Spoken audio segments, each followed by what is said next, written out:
Welcome to Coming Home to Yourself, the podcast for high achieving women who look like put together on the outside, but feel like they're quietly crumbling inside. I'm Jagoda, a coach, a mother, a woman who's walked through public criticism, private self doubt, and the quiet ache of wondering if I was ever enough.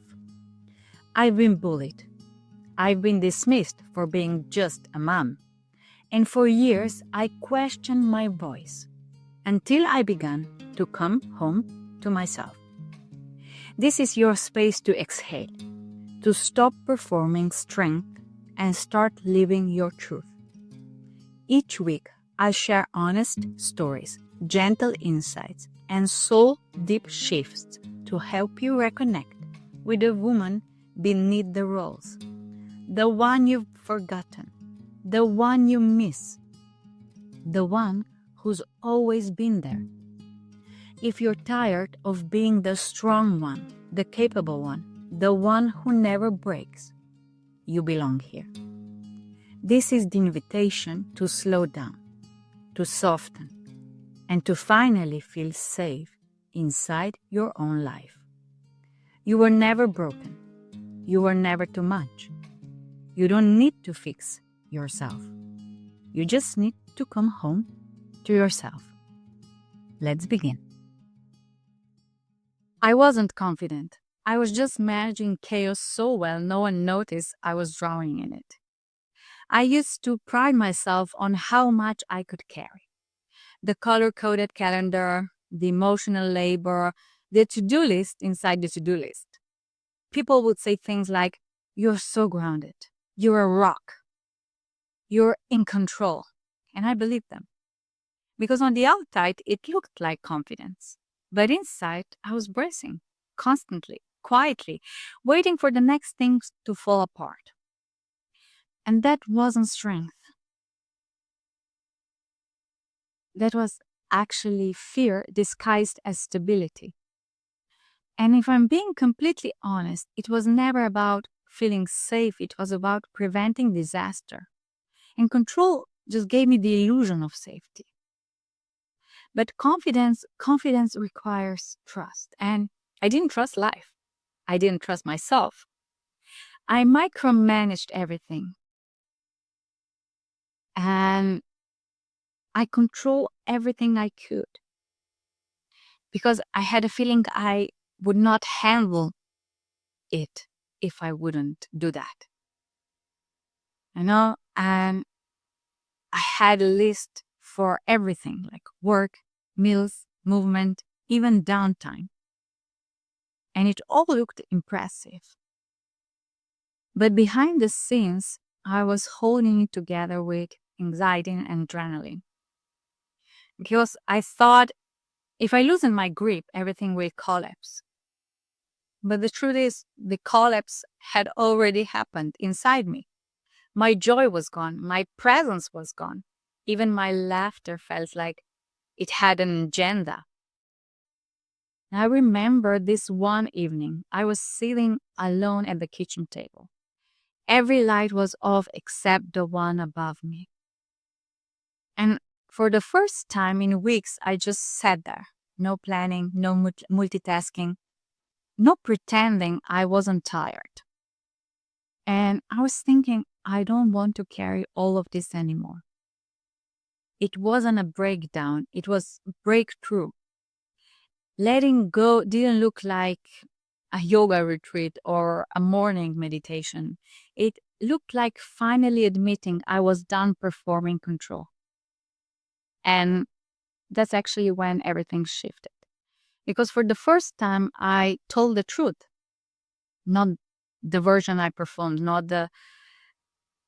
not something that would look admirable, but I just said, I'm tired. I need help. I want to breathe. Because, confidence isn't about never breaking. It's about knowing you don't have to carry alone. It's about trusting that your world won't collapse if you take your hands off the wheel, even for a moment. And real confidence didn't come from proving I could handle it all. It came from knowing I didn't have to. So I started asking myself, what if letting go isn't giving up? What if not having the answer is still safe? What if surrender is strength? What I've learned since then is this: control is rooted in fear. Confidence is rooted in trust. And trust is what happens when you finally remember. You're capable, yes, but you're also allowed to rest, to soften, to say, I can handle what comes, but I don't have to predict every move before it arrives. And control sounds like, if I don't do it, it won't get done. And control is just the armor we wear when we don't feel safe without it. It's actually quite the opposite from confidence. Because confidence says, if I let go, life will still hold me. And it's not becoming careless, it's about becoming carried by your own inner steadiness, by the flow that was always underneath the fear. And maybe this is you too. Maybe people call you strong, but you're secretly tired of being the capable one. Maybe your body is aching from the pressure of holding it all. Maybe your smile hides how much you're bracing inside. If that's you, this is my call to you. Stop performing confidence and start embodying it.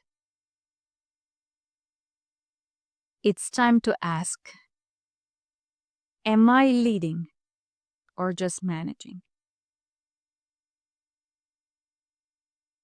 You don't have to hold it all. And letting go doesn't mean losing yourself. It means finding your real self again. Real confidence is quiet. It doesn't shout. It doesn't scramble. It simply knows. Confidence is deep, quiet knowing. I don't have to manage the entire universe to be safe. I don't have to predict every outcome to be okay. I don't have to prove my worth by holding everything and everyone together. So if you've been mistaking control for confidence, it's time to come back home. Not to the version of you who manages everything, but to the one that breathes. You deserve to feel steady, not just capable, free, not just efficient, held, not just holding. You're here to live, and I promise you, you can. If this touched something really new, don't forget to subscribe to the podcast, leave a review, and send this to the woman who's been holding too much for far too long.